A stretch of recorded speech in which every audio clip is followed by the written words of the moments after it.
मध्य प्रदेश मंत्रिमंडल की बैठक संपन्न हुई डॉक्टर मोहन यादव जी की अध्यक्षता में, जिसमें कई महत्वपूर्ण निर्णय लिए गए हैं। नगद उर्वरक विक्रय केंद्र जो 286 डबल लॉक के,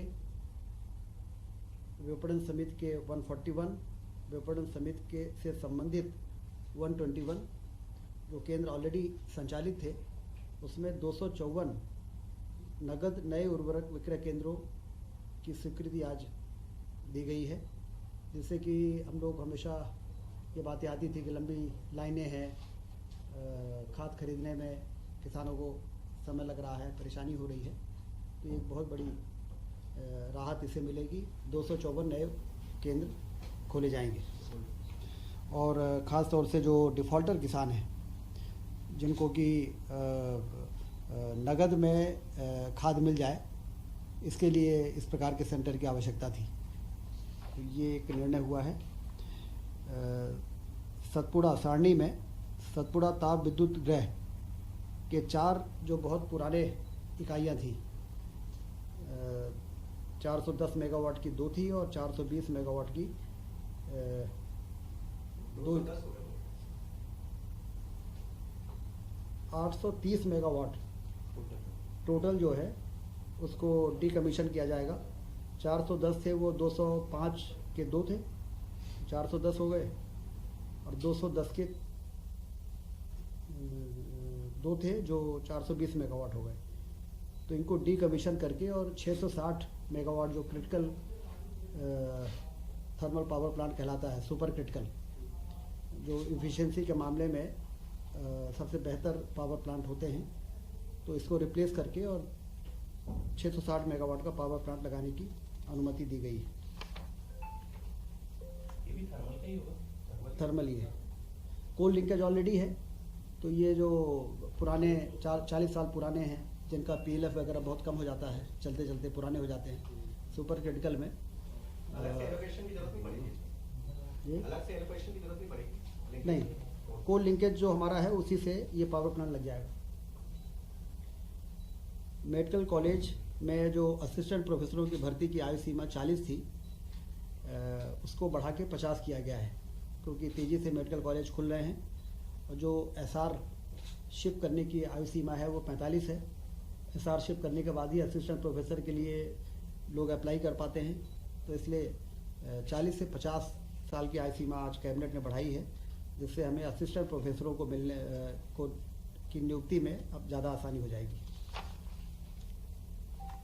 पैरामेडिकल काउंसिल के जो अधिनियम भारत सरकार ने बनाए, उसके रूल्स अभी आ नहीं पाए हैं, इसलिए एमपी पैरामेडिकल काउंसिल के नियमों को एक बार फिर से यहाँ पर रिस्टेट किया गया है, जिससे कि हमारे 23-24 और 24-25 में एडमिशन और परीक्षाएं हम संचालित कर सकें। और जब भारत सरकार के रूल्स आ जाएंगे तो फिर उस रूल्स के आधार पर एडमिशन और परीक्षाएं हो सकेंगी। तो ये भी एक महत्वपूर्ण निर्णय हुआ है पैरामेडिकल के क्षेत्र में। कोऑपरेटिव डिपार्टमेंट में जैसा कि आप सबको मालूम है कि पैक्स जो हमारी प्राथमिक सहकारी साख समितियां हैं, वो सारी की सारी कंप्यूटराइज हो चुकी हैं। हमारे रजिस्ट्रार ऑफिस डीआर और जेआर के ऑफिसेस को भी कंप्यूटराइज करके और पैक्स समितियों के साथ और हाउसिंग की जो सोसाइटीज़ हैं, प्राइवेट जो सोसाइटीज़ हैं, उनको इंटीग्रेट किया जा सके, सारी इन्फॉर्मेशन हमें समय समय पे और मिलती रहे। इसके लिए strengthening of cooperative through IT interventions, जिसमें 3.5 करोड़ 68 लाख रुपए खर्च होंगे। 60% भारत सरकार इसमें पैसा दे रही है और 40% स्टेट गवर्नमेंट लगाएगी।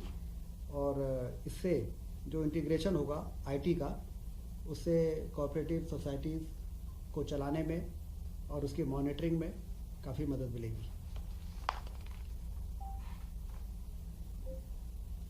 मध्य प्रदेश सिविल सेवा में महिलाओं की नियुक्ति के लिए 33% का जो रिजर्वेशन था, उसको 35% किया गया है। बहुत ही महत्वपूर्ण निर्णय है महिला सशक्तिकरण की दिशा में, कि अब मध्य प्रदेश में 35% रिजर्वेशन रहेगा नियुक्तियों में।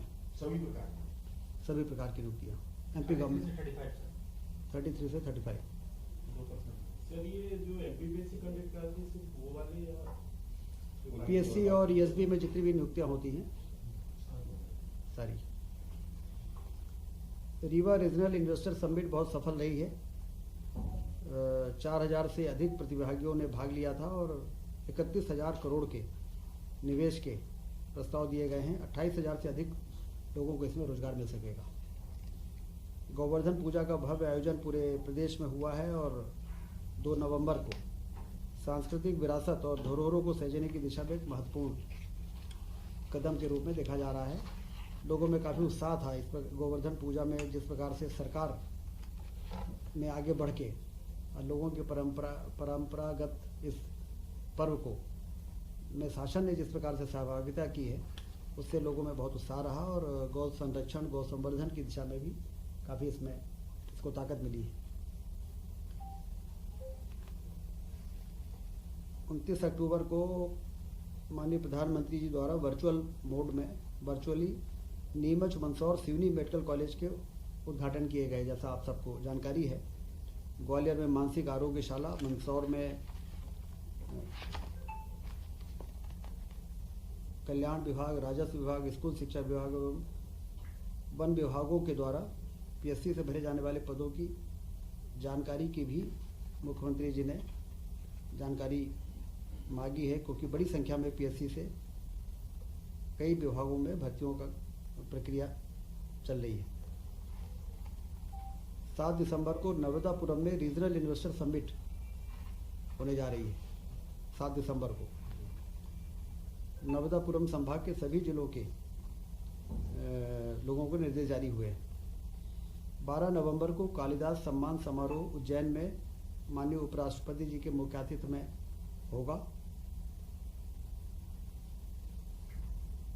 इस कार्यक्रम को भव्य रूप से आयोजित करने के निर्देश दिए गए हैं।